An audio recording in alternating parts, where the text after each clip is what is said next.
en muchísimas columnas, en muchísimos escritos, he señalado que el presidente Barco es quizás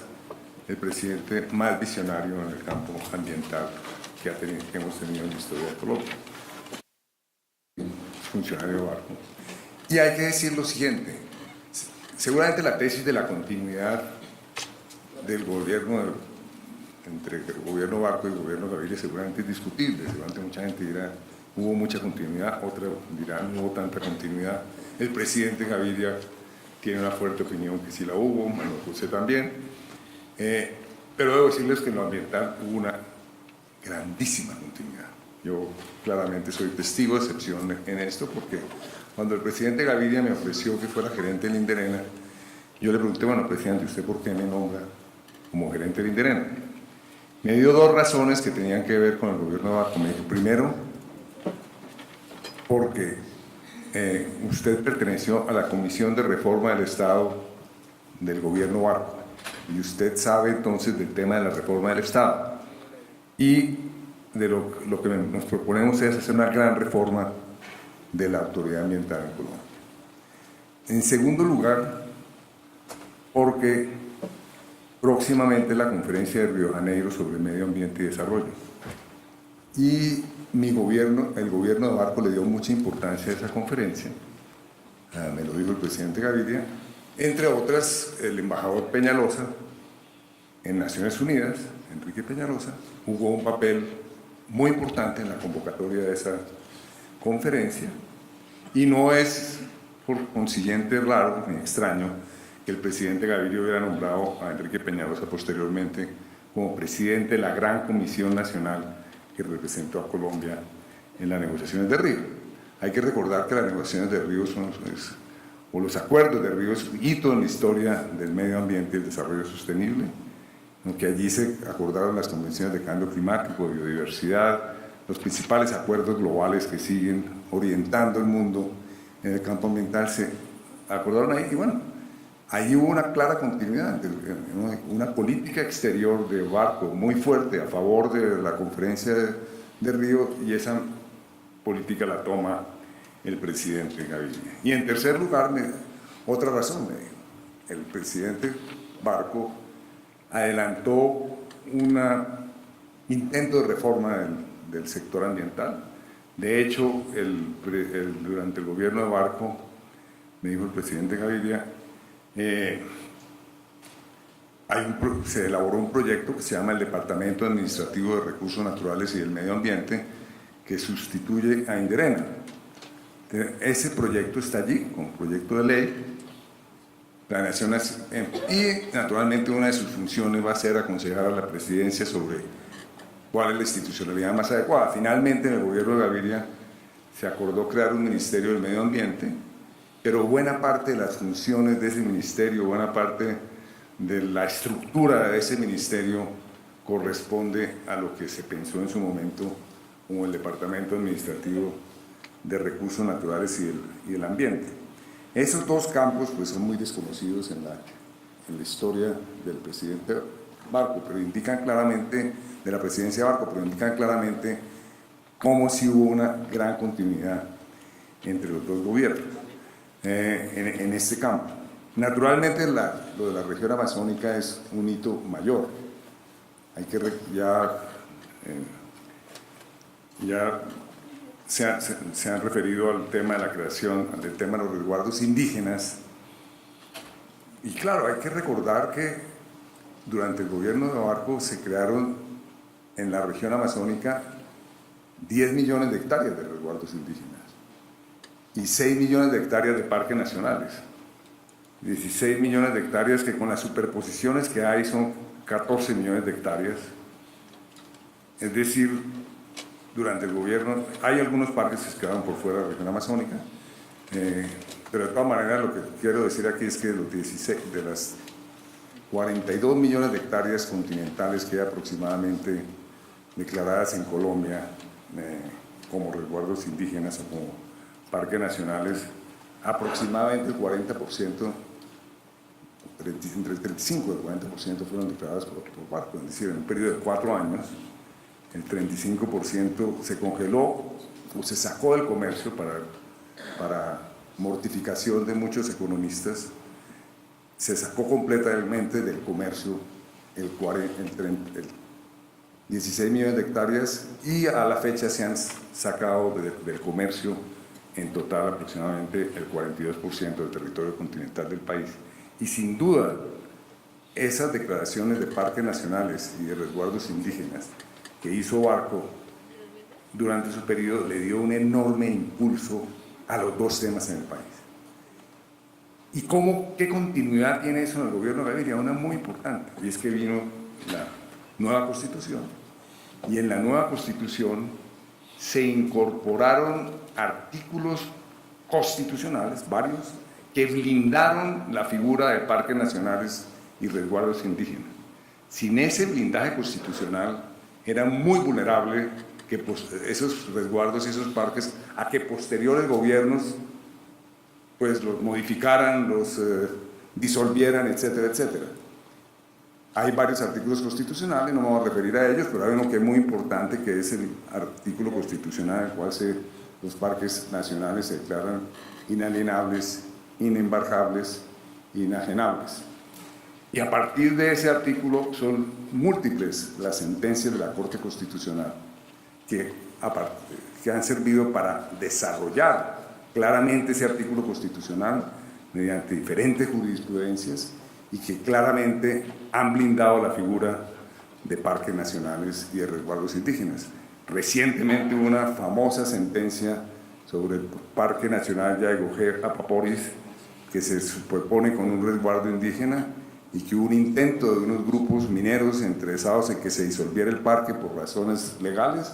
y hay una sentencia supremamente importante de la Corte Constitucional que claramente reafirma que desarrolla aún más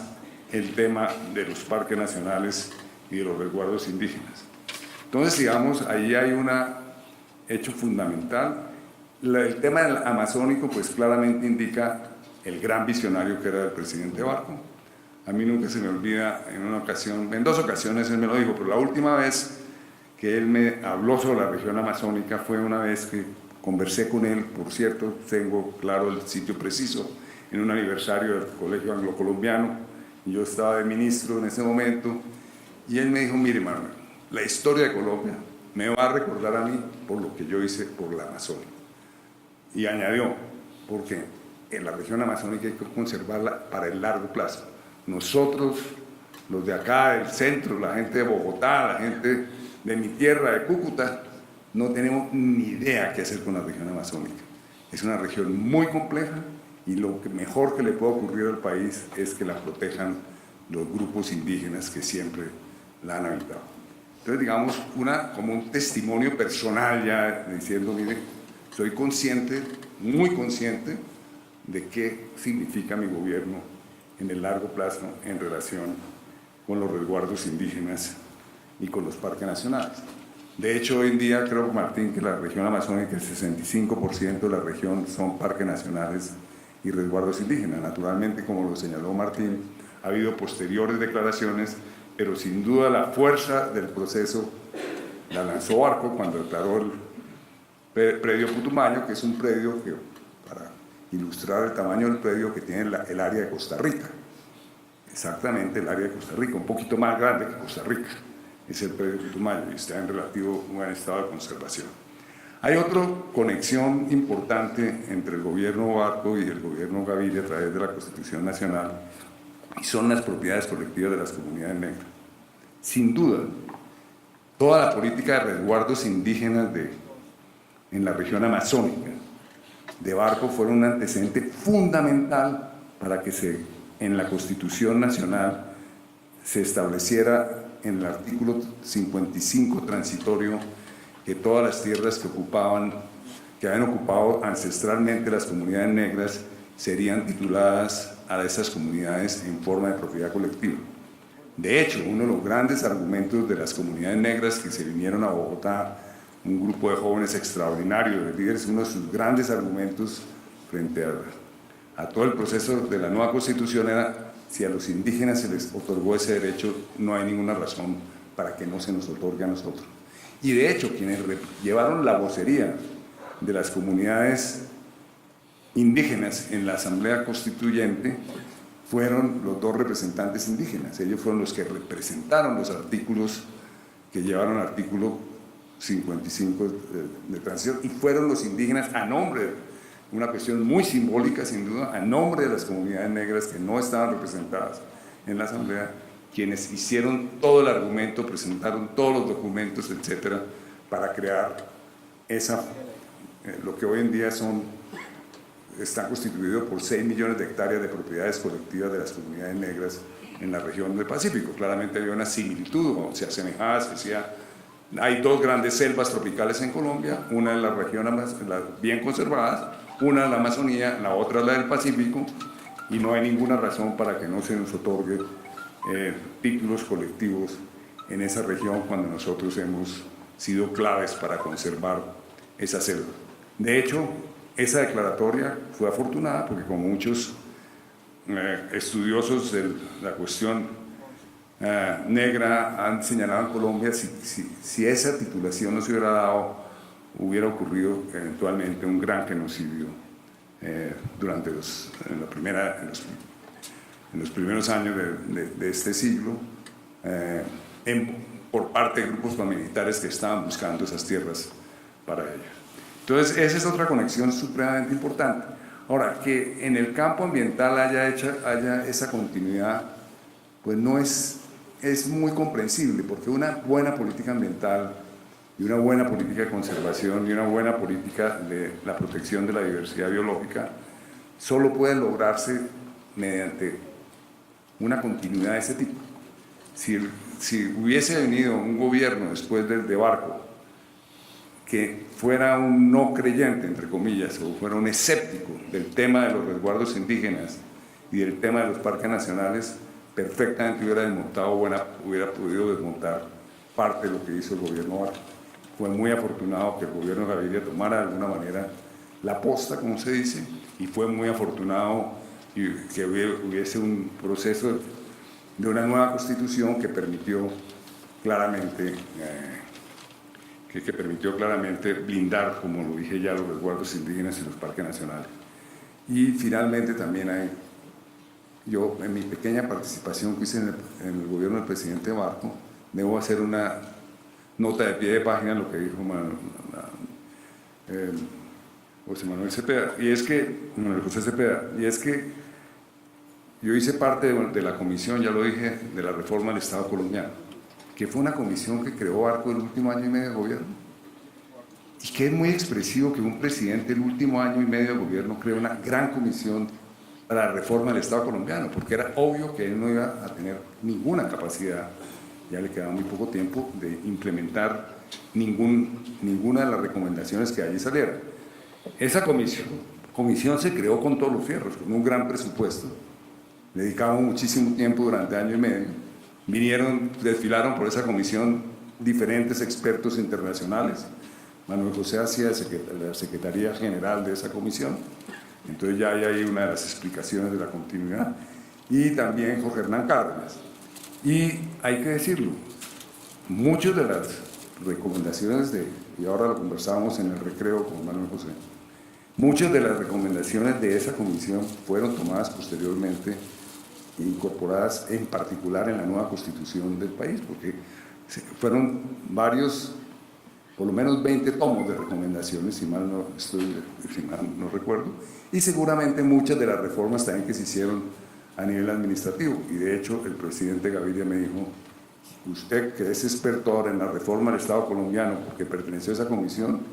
métase en este tema de la reforma del sector ambiental. De nuevo, muchas gracias por esta oportunidad y